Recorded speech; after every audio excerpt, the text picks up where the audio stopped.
Well, dito kami ngayon sa farm ng friend ko at nagpunta kami para kumuha ng mga saging, durian, buko, at saka kahit ano-anong makita galing dito sa bundok.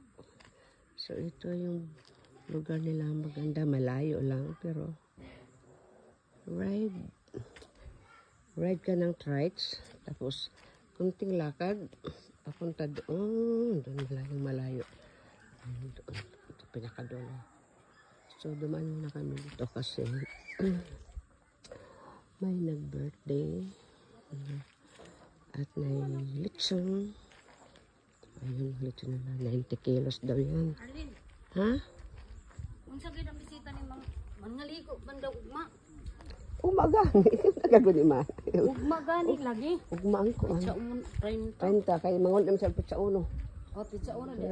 Oh, pizza uno ang isa, ang may sila meron na dos, sila Lagi bali uno. maglimpyo man ang balay daan. Ang kuan lang ana kay manghugas, magkuan di ba? Kay ano mo sugo. Nayaw ni kana ko vlog ya. Sagulan dan ang i-delete na ko lang ang kuan sini. I-mute na ko lang. Delete man nimo. Ang tiya ba? Aw.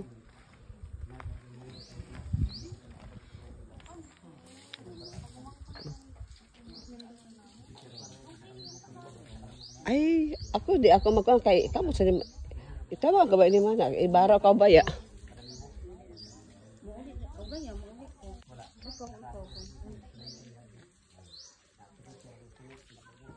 Basta. Hi guys. Andito tayo ngayon sa province ng San Miguel.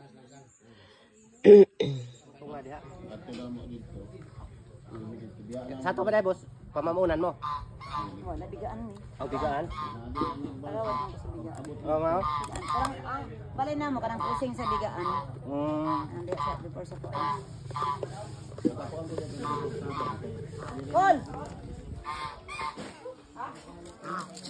Kuan na paminta na naliso na sabi.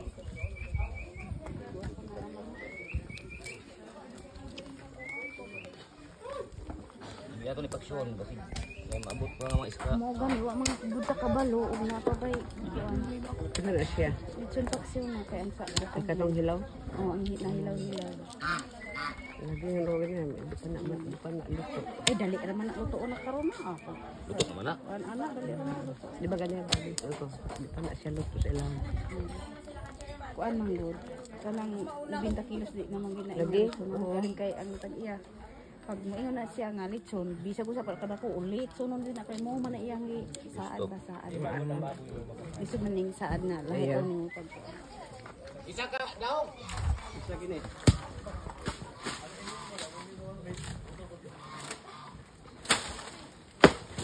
Buwa ka nita.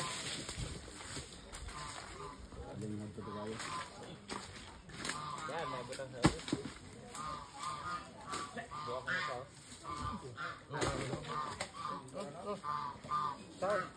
Kamote, kanang langoy.